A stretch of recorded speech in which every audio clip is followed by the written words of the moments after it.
I am Generation Equality, Realizing Women's Right, with the theme of International Women's Day 2020. I am honored to welcome Dr. Professor Elilercy Ma'am, Iron Lady of ICH, Pillar of Pulmonology Department, and Professor Dr. Rukmani Ma'am, ever kind, down to earth, with generous heart, to an upcoming case presentation by Dr. Satyapriya, a final year MD-PG from ICH. Teachers or friends, I am here to present with details about Master Praveen, 4 years old male child, second born of non-consanguineous marriage, coming from Andhra Pradesh. Informant is mother, whose reliability is fair, has come to our hospital with the chief complaints of cough for the past 2 years, breathlessness for the past 2 years, and fever for past 5 days. History of presenting illness. The child was apparently normal till 2 years back, when the baby had started with cough for past 2 years, which is insidious in onset, moist cough, more in early morning hours while getting up from bed, increasing during episodes of fever, and relieved on and off with nebulizations, with no postural variation and no specific seasonal variation, and not associated with chest pain. And this illness was preceded 1 month back with the chicken pox. 1 month back there was history of chicken pox. Following this, the illness started. How would you like to analyze this complaint at this stage, at the beginning? This is a cough. It is a chronic cough present for past 2 years, ma'am. It's an insidious onset of cough. So, probably if it is an acute onset, I would like to rule out aspiration or foreign body ingestion or any acute infections like bacterial infections, ma'am. Since it is insidious, it can maybe due to subacute bacterial infections, or it could be due to some other disorders with immune function, or where some other congenital abnormalities. Okay. If you think of immunosuppression, which has kept quiet for 2 years and manifesting, no, ma'am, what it are is the quite. possibilities? If there can be. It can be common variable immunodeficiency, Hyper hyper IgM syndromes, or hyper IgE syndromes presented. Okay. What else would you think of? With the cough starting at 2 years, going on for 4 years, preceded by a chicken pox. So you have probably one clue there also. Maybe significant, may not be, but I would give importance to that. Chicken pox, preceding infection with chicken pox, it could be a chronic suppurative lung disease like bronchiectasis, because infections may cause immunosuppression, which can lead on to persistent inflammation of the bronchi with superadded recurrent infections and exacerbations causing maybe chronic suppurative lung disease. Give importance. There was a preceding viral, and there has been some infection which was either not treated properly, or it has been treated but it was inadequate, or there has been an insult which is due to a dysregulation or improper modulation of the immunity. It has been going on. And could it have been a simple hyperreactive airway? No, ma'am, because in hyperreactive airway disease, the cough will be predominantly a dry cough, and it will be more during nocturnal period, mostly from 12 a.m. to 6 a.m. and it will be completely relieved with nebulizations.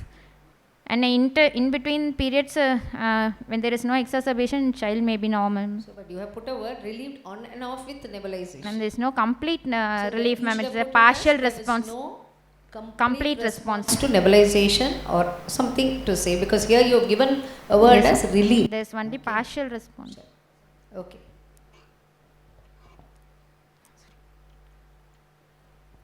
Breathlessness, it's present for the past 2 years. Initially, it was present only on exertion, like while the child, when the child is playing or during other extraordinary activities. It was initially grade 2. Now it has been progressed to grade 4 dyspnea for the past 6 months. It is worsened when there is associated fever or any other infections. Partially, it is relieved by nebulization. No postural variation. Not associated with orthopnea or paroxysmal nocturnal dyspnea. Not associated with post-tussive vomiting or bluish discoloration of skin and mucous membranes. And not associated with any puffiness of face, swelling of legs or oliguria. And the child is not on any home-based oxygen therapy or nebulizations. History of fever for past lasted for 5 days. It started 10 days back. It was a low-grade intermittent fever, and cough and breathlessness increased for the past 10 days with the onset of fever. And for this history of recurrent nebulizations present in the past, almost 10 to 15 times per month for past 2 years, with partial response to nebulizations. What is your comment on your last statement? History of recurrent nebulization the past 10 to almost 10 to 15 times a month with partial response. What do you Ma'am, think? if it would have been a hyperreactive airway disease, the child would have responded well to nebulization therapy, ma'am. And So it was it was a wrongly persistent diagnosed as so it was it's a wrong diagnosis. So when you are going to treat anything as hyperreactive or asthma, you have to have your qualifiers. You have to be thing, and you have put it as home-based oxygen or nebulization. Usually home-based, what do we give is inhalers. Inhalers. So not nebulization. Normally we don't advise home nebulization to our people. No, we give only inhalers. And history of forward protrusion of chest wall noticed by the mother, which is present only for the past 2 years, not present at birth. And for the above said complaints, child was on and off nebulizations and oral medications, was not on any inhaler therapy. Admitted once in March 2018 for the same complaints for 3 days, treated with some IV injections, and the baby improved and got discharged. Evaluated in March 2019 with skin test and some gastric aspirate testing. The results were said to be negative, but still the child was started on TB medications for 9 months from March 2019 to December 2019. And for the past 10 days, child is admitted in our institution and was given some IV injections, and now child is afebrile for past 5 days and symptoms reduced, ma'am. Cough and breathlessness is reduced but still persisting. And the child is also started on some inhaler therapy for the past 1 week, which the child is taking both in the morning and evening. No history of loss of weight or loss of appetite.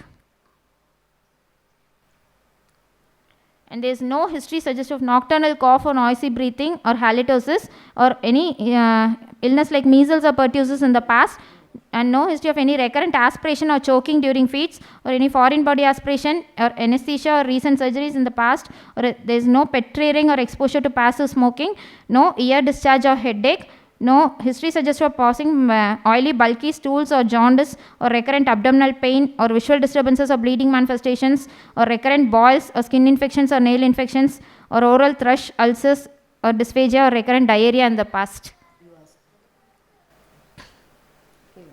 What about hemoptysis? It's not associated with hemoptysis. That should have, right? Yes. Can you just tell what is the importance of ear discharge and headache? Ma'am, if it is due to ciliary abnormalities, diseases like primary ciliary dyskinesia, where there is abnormal ciliary motility, they can present with a persistent ear discharge right from birth, and they can be recurrent or a perennial rhinosinusitis, which can cause headache in the child.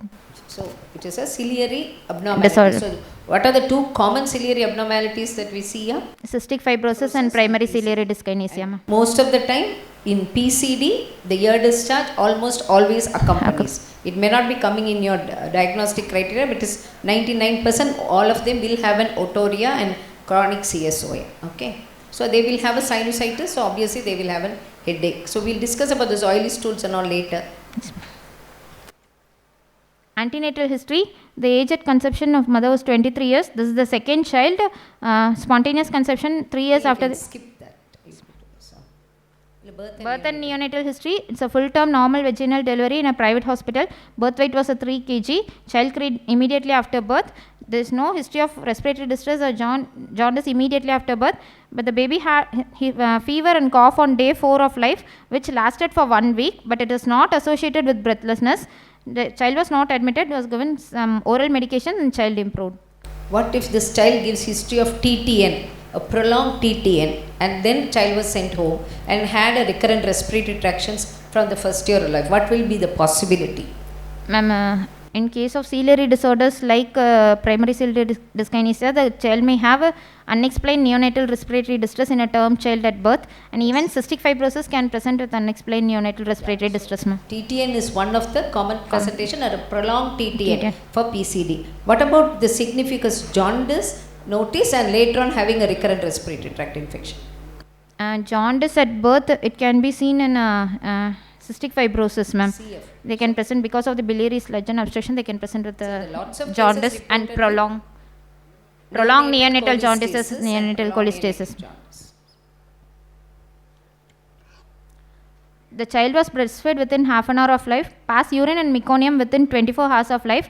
Umbilical cord fell down on day 8 of life. There is no prolonged bleeding from umbilical cord, and no history of any recurrent respiratory tract infections like success cycle or forehead sweating in the initial few months until 2 years of age. No history of any prolonged jaundice in the neonatal period. Developmentally normal child and immunized up to date as per national immunization schedule. No special vaccines were given. What are the special vaccines which are of interest in this particular case? Pneumococcal vaccine, varicella vaccine, annual inactivated influenza vaccines. Okay, but for Hip this also. Hip, you have to check whether Hip, it's been given in schedule. Okay. so varicella vaccine will you consider in this time? No, ma'am. So Since the child had once varicella infection, it gives lifelong immunity. So it's important. What is the schedule of flu vaccination for the benefit of everybody and you? Ma'am, it is given after 6 months of age. If the baby is between 6 months to 3 years, 0.25 ml, 2 doses has to be given and followed by annual influenza vaccine. Between 3 to 9 years, 0.5 ml, 2 doses followed by annual influenza vaccine. If the child is more than 9 years, single dose of influenza vaccine is enough. Nutrition history, the child is getting 1250 calories as expected against 1500 calories with a deficit of 17% in calories and 12% deficit in proteins. This is the second born child of non-consanguineous marriage. Other 2 siblings are normal, ma'am. They don't have any Connection between consanguinity and this case. Ma'am, cystic fibrosis can run in families, ma'am. Other immune, ma'am, autosomal recessive inheritance and other disorders like some disorders can run in families. Hyper IgE syndrome, both autosomal dominant and recessive. No history of any similar illness in the family.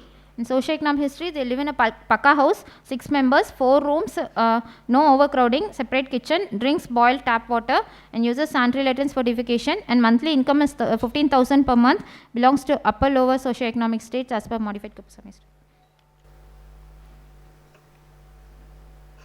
No history of contact with open case of tuberculosis, and there is no history of any allergy or atopy. Summary: 4 years old, developmentally normal male child, second born of non-consanguineous marriage with a history of chicken pox 1 month before the onset of illness, followed by history of wet cough and breathlessness for past 2 years with recurrent exacerbations on and off with partial response to nebulization, with completed 1 course of anti-tuberculous therapy with no evidence of carpal nil. Probably I am dealing with a chronic lung disease. What is called exacerbation? Exacerbations, the child is having chronic cough for past 2 years, ma'am. So during exacerbations, there may be new onset of fever, increase in the cough, increase in respiratory distress, and change in the, if the suppose the child is expectorating, change in the quality, amount or color of the sputum, and new onset. Any lab criteria? If the CRP is more than 3 and serum interleukin 6 is more than 2, and if the serum amyloid A is more than 6, along with new onset of patchy infiltrates and neutrophilic leukocytosis. Okay, I am saying it is an uncontrolled asthma which has gone in for bronchiectasis. So is it possible or not? Child started a visa, not treated properly. Is it possible? Ma'am, uncontrolled asthma can go in for bronchiectasis, ma'am. But in this child, there is no history of any dry cough, ma'am. It is predominantly moist cough. Started off from the day 1, it is not going to be. The first episode cannot be a moist cough, right? Okay. And the diurnal variation, it is predominantly in the early morning hours after getting up from bed, ma'am. No, usually asthma can present. Was it a hyperreactive avar or a wheezer which was not treated properly, inadequately treated? Can it go for bronchiectasis? Yes, ma'am. So if so, If it is very severe asthma, uncontrolled severe asthma can go for bronchiectasis, ma'am, because persistent inflammation leading on to with bronchospasm can go in for recurrent infections, can lead on to bronchiectasis, ma'am. Please go ahead. What is right middle lobe syndrome? Right middle lobe syndrome, because of either luminal compression of the right middle bronchus, either it can be due to extraluminal compression or intraluminal compression. Extraluminal compression may be due to lymph nodes or any mass lesions can cause luminal compression, and intraluminal compression it can be due to foreign bodies, endobronchial tuberculosis or aspiration or vascular ring. This can lead on to Even an asthma with the mucus mucus obstruction. can lead. It is not only TB alone. So now, if even in your new Nelson, the most important, I think, the change they have given is the right middle lobe. So we talk so many syndrome, yellow nail, William Campbell. We are not going to see, but right middle lobe syndrome is what we see. It can be TB, it can be asthma. That can also lead to it. So an uncontrolled asthma can also lead to bronchiectasis. That we should know. So that is why you should qualify. You chart. If you think, please start on inhaled corticosteroid. So that's a lesson that we learn when if it is a asthma which has gone in for bronchiectasis. Okay. Can it be a cystic fibrosis? Ma'am, cystic fibrosis child, they will usually present with signs of pancreatic insufficiency and in the form of recurrent oily bulky stools, and they can present with failure to thrive, prolonged neonatal jaundice, recurrent respiratory tract infection. So recurrent, the child Respiratory tract infection is there. Which will say definitely no, most probably no. It is presented after the age of 2. 2 years. Usually it starts in the First year of itself. life. Even weeks, months, days, because the inflammation starts soon after birth. So we may be seeing later, and the bronchiolitis, bronchiectasis, everything will start in the first year. So this child has been totally Normal till 2 years of age. unlikely to be CF.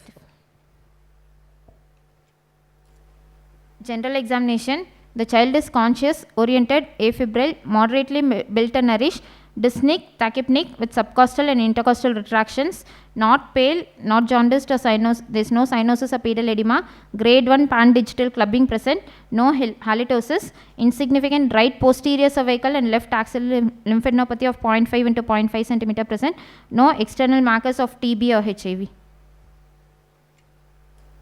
Head to foot examination. Head normal in size and shape, no dysmorphism.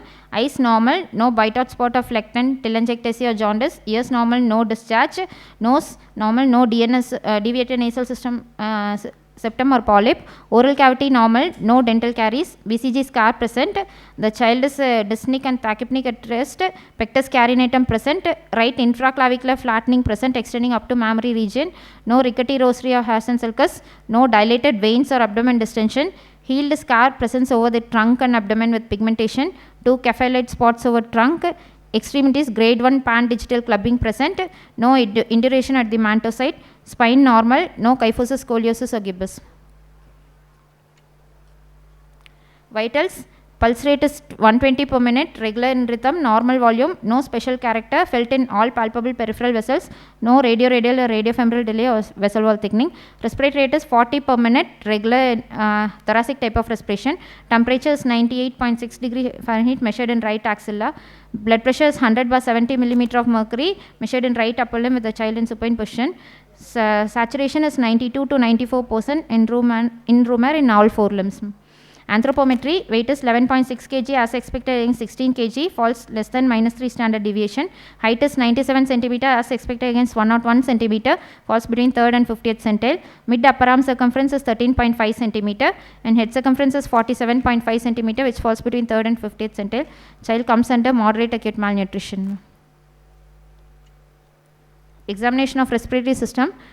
Examination of upper respiratory system, there is no deviated nasal septum or polyp, there is no dental caries or postnasal drip, there is no tonsillar enlargement or halitosis, and no sinus tenderness.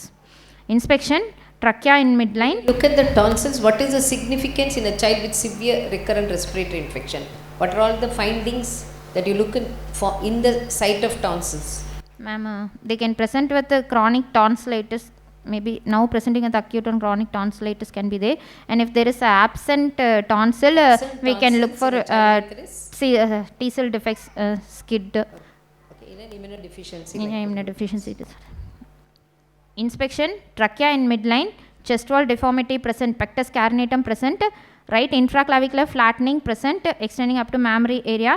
The child is dyspneic and tachypneic at rest, subcostal and intercostal retractions present, and accessory muscles of respiration acting. There is no nasal flare or grunt. Apical impulse seen in the left 5th intercostal space in the midclavicular line, and movements of chest wall equal on both sides. No dilated veins or scars, sinuses or crowding of ribs. JVP is not elevated, and there is no kyphoscoliosis or gibbous. Palpation, tracheal position confirmed to be in midline. Apical impulse felt in left fifth intercostal space in the midclavicular line, normal in character. Chest wall moves equally on both sides. Pectus carinatum present. Chest expansion as 2 cm, 1 cm equal on both sides. No intercostal tenderness or palpable sounds. JVP is not elevated. And vocal fremitus, it is decreased in mammary, infraaxillary and infrascapular regions. Where do you get intercostal tenderness? Ma'am, if it is due to empyema or lung abscess. Lung abscess, even a liver abscess can produce a Right-sided intercostal on the right tenderness. side. This is a child showing pectus carinatum. Yeah.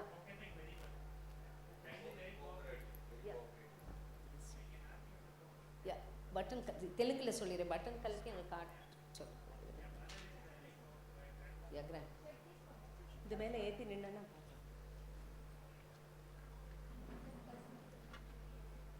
அவன் அப்படியே யாரோ தூக்கி போடுறது நேரா தூக்கி up to நீ present பண்ணு லிஃப்ட்மா நீ பிரசன்ட் பண்ணு டைம் போயிட்டு இருக்கு அதான் நீ பிரசன்ட் பண்ணு டைம் நீ டைம் சார் சட்டை கழட்டிட்டு எனக்கு ஒரு நிமிஷம் பிடிச்சிட்டு விடுங்க presentation time go Percussion, it is normal throughout the left side, and it is a percussion notice dull in mammary, infraaxillary and infrascapular areas. Okay, go ahead, you don't Vocal resonance, it's normal on the left side, and on the right side it is decreased in mammary, infraaxillary and infrascapular area. Auscultation, normal vesicular breath sounds heard bilaterally, and bilateral coarse crepitations heard more on the right mammary, infraaxillary, infrascapular areas, but it's heard on both sides with bilateral polyphonic V's present.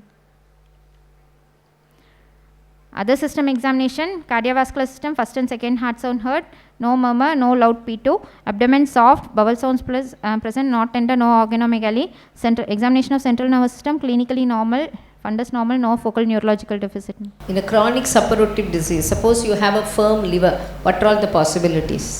Ma'am, it can be due to chronic lung disease causing cor pulmonale with right heart failure can present with hepatomegaly, and in rare cases, if in cystic fibrosis, they can present with cirrhosis and decompensated liver disease that can present with hepatomegaly. Okay. So though we think it's late, nowadays we are seeing, because we are Earlier diagnosing maybe more, we are seeing CF children coming with liver cirrhosis, disease. hepatomegaly more.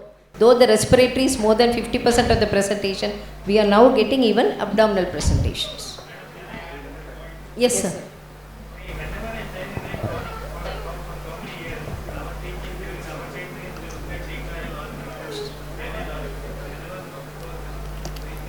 Hernia and testis also have to see, because chronic cough and this thing, so always mention, not only organs we are interested in. We are interested in umbilical hernia or inguinal hernia, etc. Yes, You understand that? Okay, sir. You look at the 10th quadrant also. Thank you, sir. Summary: 4 years old male child, second born of non-consanguineous parents, with a history of varicella infection 1 month before the onset of the illness, followed by history of moist cough and breathlessness for the past 2 years with recurrent acute exacerbations, with examination showing dyspnea at rest, pectus carinatum, grade 1 pan-digital clubbing, with decreased vocal fremitus and resonance, with dull note on percussion on the right basal lower lobe segment, with coarse crepitations heard bilaterally, predominantly in the right lower lobe fields, with the moderate acute malnutrition. Probably it could be a chronic suppurative lung disease, predominantly involving the right lower lobe, bilateral involvement, but more of right lower lobe involvement. So your diagnosis is bronchiectasis, right lower lobe, yes, with moderate acute malnutrition. Etiology? Ma'am, I would like to offer differential diagnosis. Since this was preceded by a history of varicella infection, most common it could be due to infectious causes. So post-infectious. Post-varicella infectious bronchiectasis. Okay. So it is not very common. Very common, but still rarely it can present with. Okay. Now tell what are all the infections which can predispose, and what is the pathogenesis, why such infections lead on to bronchiectasis?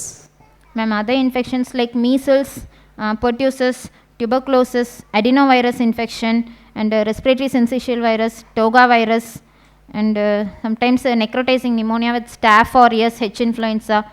This can all lead to infectious, non-tuberculous mycobacteria. Also.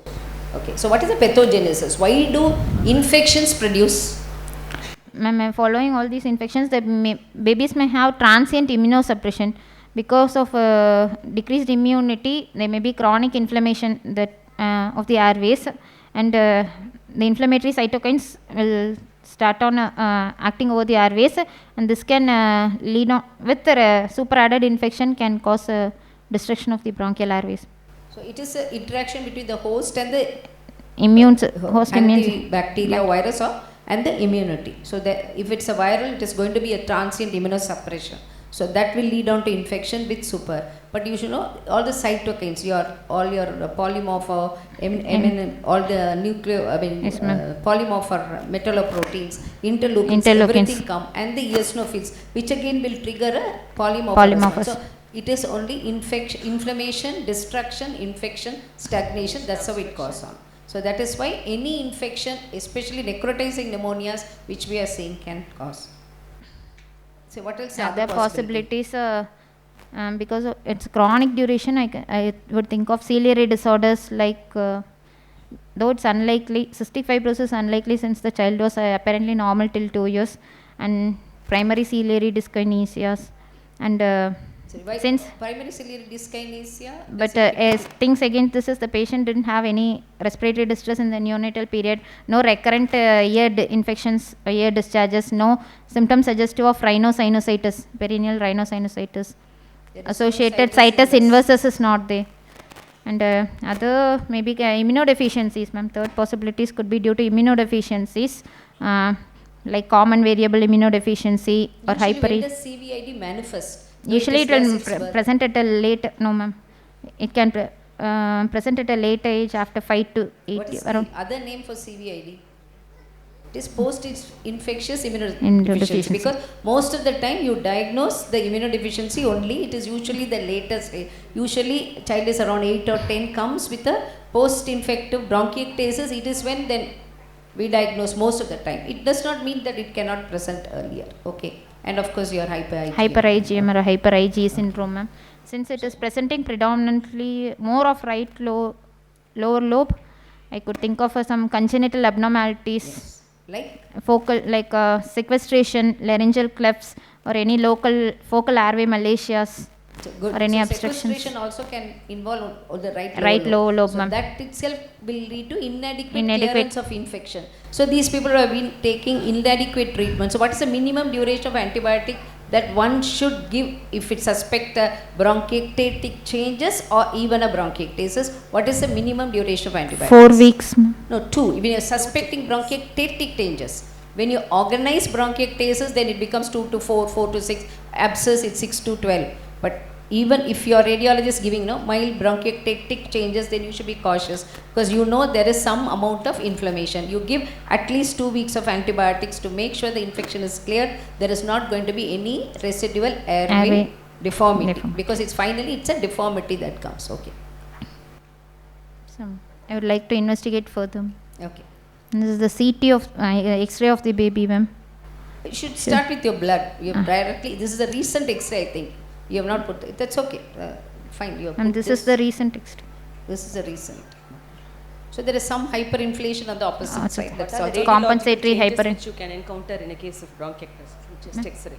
Chest X-ray, dilated ectatic bronchus may be seen. Bronchial wall may be thickened. Loss of lung volume may be there on the side of bronchiectasis, and a compensatory hyperinflation of the other lobes, the opposite side can be there. And the bronchus can extend even up to the peripheries. What is in the early cases, it can be a normal. It can be increased bronchoscopy. Only then you get all the other changes, right? The atlectic changes, pleural changes.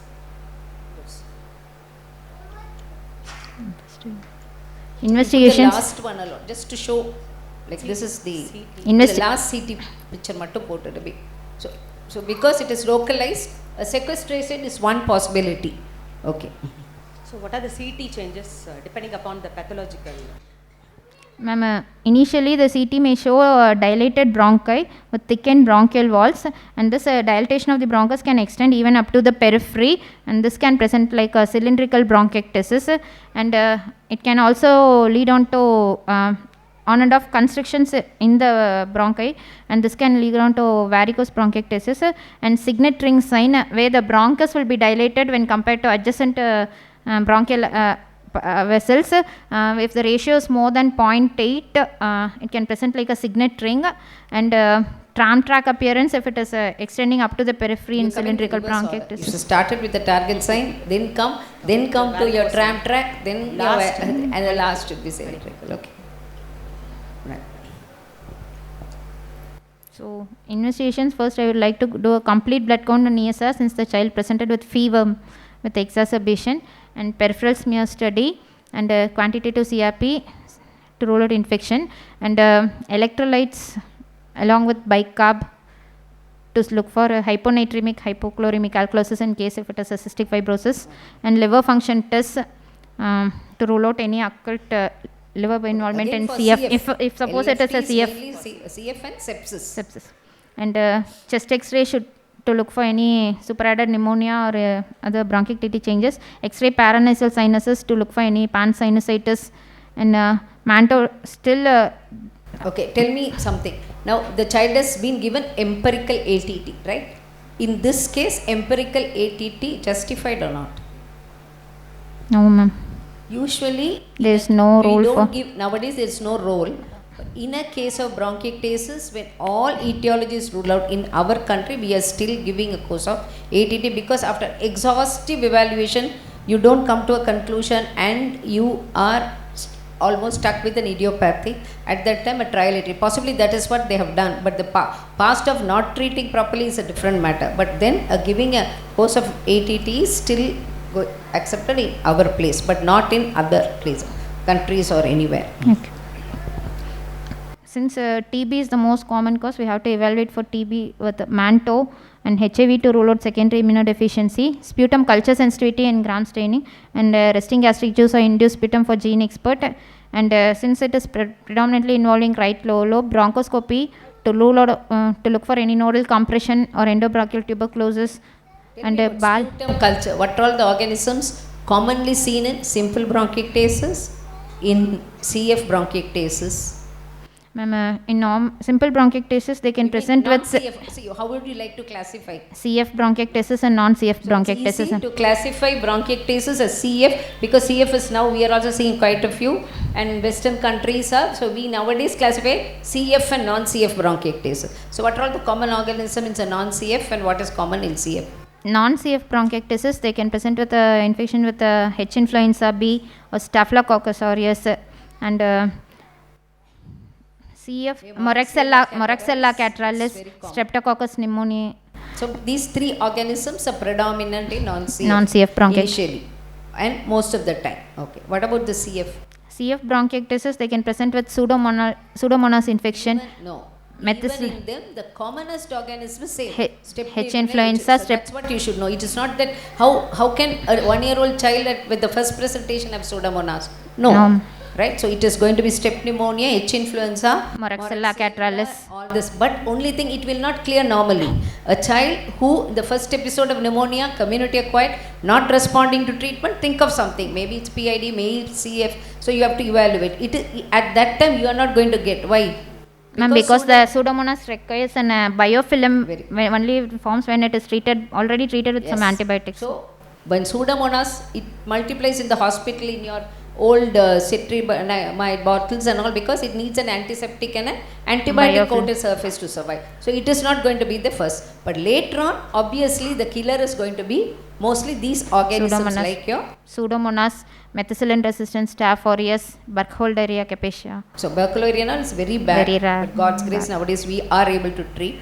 And Pseudomonas. Okay. Tell me, what is the exact pathology in cystic fibrosis?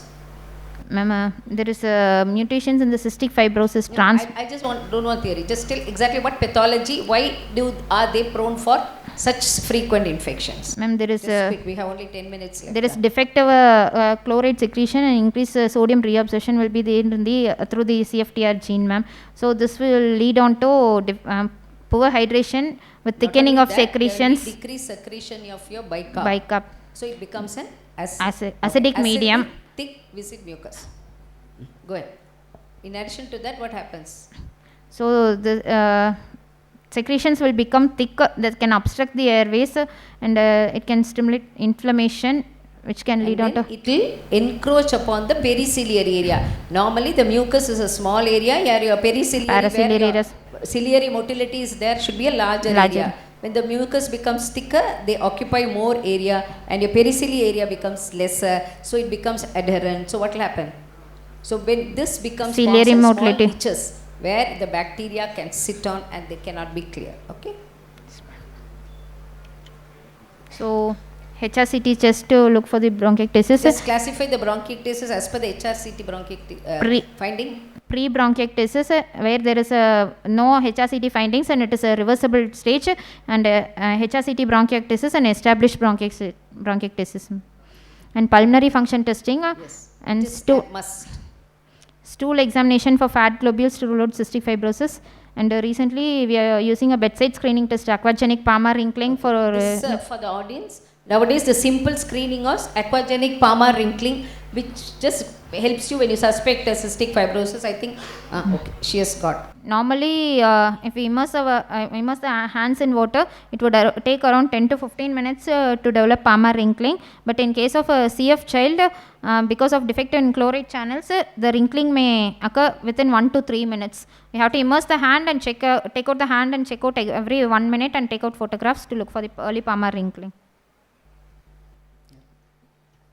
Another sweat chloride test to look for cystic fibrosis, immunoglobulin profile with flow cytometry to rule out immunodeficiencies, nasal curettage and microscope studies along with nasal nitric oxide for PCD. Okay, in pulmonary function, which test is very significant? Spirometry. FEV1. And mutational analysis to look for CF and PCD. We will skip all this and just go. Okay, management.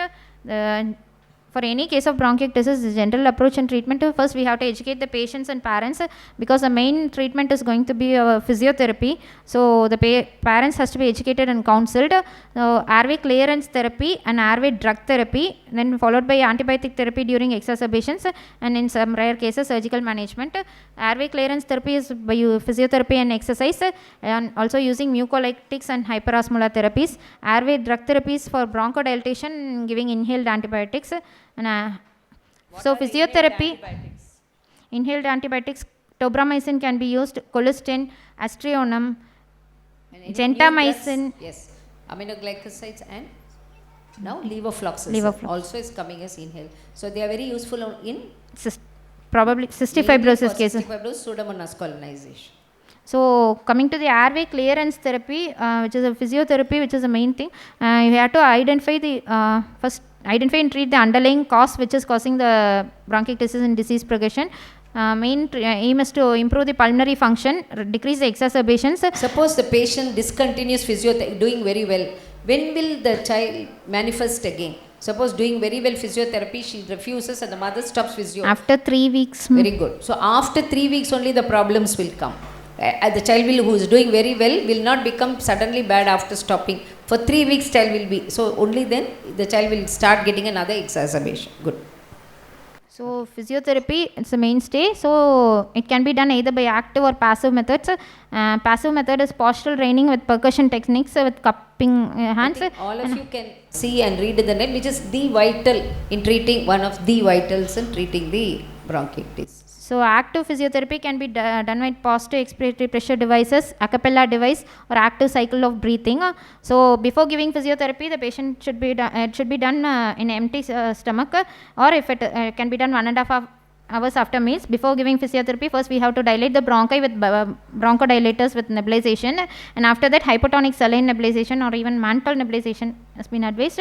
This will break down the secretion and make them less viscid, and this has to be done at least 20 to 30 minutes per session, and it can be done 1 to 4, even 1 to 4 times per day depending on the severity of the disease. So in the postural drainage with percussion is given in case of bronchiectasis based on the predominant lobes. Since What is the basic principle behind the a cappella therapy? Ma'am, a cappella, it is actually just focus, because we are now giving our patients a cappella. So you just show. Okay. a cappella, it is a positive expiratory pressure with vibration is provided. Actually, it consists of, this is a handheld device, it can be taken anywhere they go. It has got a base and a covering lid. The base will be having a vibrator, and a magnet will be set over this, and the patient has to take this a cappella device. They have to hold it in the mouth. They have to take a deep breath, not a very deep full expiration, and after that they have to forcefully blow into the not forcefully, they have to completely blow, but not forcefully blow into the device. After blowing, what happens is this vibrator will start moving in the iron rod, the vibrator. They will move in over the a cappella, and it will go and hit the magnet. After hitting the magnet, What is the principle? Makes it fast. Why should we have an iron ball? Ma'am, to create a resistance along with vibrations, ma'am. So this resistance, when it moves into the airway, this will create a positive airway pressure. Behind the sputum, it will create some space so that the sputum can be dislodged, and the vibrations will make the will broke down the secretions, and this has to be continued, and this proven to be more effective for a child with bronchiectasis, ma'am. Actually, this green terminal bronchioles, it will mobilize to central bronchioles, ma'am. airways, so that it can be expanded. what we use for pediatrics is a blue a cappella. For adults only it is green, because it is just downloaded. So now we are giving, it's cost about 2,500 rupees. We got a few samples free we have given, and children, they do very well with this a cappella. So that is something you another should advantage of using this a cappella is you can attach to the nebulizer or to any mask, so that it's easy for pediatric patients. Okay, next. You have left one important thing. What is Vaccination. No, vaccination? You didn't say you have to. Role of One more? surgery. Role of surgery. You have not said something very, very important. Nutrition, take care of Yes. nutrition. That is the more vital in treating this patient. So how will you go about this nutrition therapy? They Or get, nutrition supplementation. they should be given high protein, high fat. Even if it is a CF case, we have to give high protein and high fat diet, since they are more prone for CF related diabetes. Carbohydrate, low carbohydrate with more protein, and So you should give high fat diet can be protein, given. high calorie. So more than adequate calories should be given, because they 120 to 150 calories per kg per day has to be given, ma'am. Then protein, the 2 dose to of 3 your grams of vitamins. protein, and if it is a CF case, we can give vitamin supplementation, double the dose of fat, water soluble vitamins, and along with fat soluble vitamin supplementation. Any why is the vitamin nutrition so associated- important? Why? Ma'am, in order to reduce the exacerbations and superadded infections, to promote the growth and development of the baby. Because your weight is your FEV1 is directly proportional Proportional to to the weight weight of of the the child, and your nutrition is important. The child has to be active, go to school, avoid rickets, should not come up with osteopenia, has to have a normal growth and development, and the life expectancy is improved if you improve the nutrition. What is the life expectancy of the CF these days? 40 to 50 years, ma'am. So nowadays everywhere they are living up to 40 years, which initially when few years of was their lifespan. So good nutrition is important. Which vitamin is important, associated with, it's a prognosticating factor in Vitamin D. D. Yes. And it's usually vitamin D deficiency is associated with Pseudomonas infections. They're more prone. Okay. Then active cycles of breathing, pursed lip breathing, huff coughing can be done, and autogenic drainage, postural drainage with a percussion can be done. Positive expiratory pressure devices like a cappella or high frequency oscillatory ventilation can be used, ma'am, and breathing All of you exercises. can read up your cough augmenting technique in children and airway clearance, just huff coughing, and how you keep a doll in the child's abdomen and ask the child to breathe, so that child will be happily try to have a forced expiration. So all these things go in a long way in helping the postural drainage, because this is going to be a chronic problem. Role of surgery in bronchiectasis. Ma'am, if it is due to focal lesions, like if it is a localized bronchiectasis, that lobectomy or one lung can be removed in order to prevent spread to the lobes. And in severe cases, if they go for carpal respiratory failure, even lung transplantation, heart lung transplantation can be done. In case of focal anomalies like sequestration or congenital cyst or anomalies, the cyst excision or in case of sequestration, lobectomies, all this can be done. Okay, what is the role of bronchodilators in this child or in any child with bronchiectasis and any child?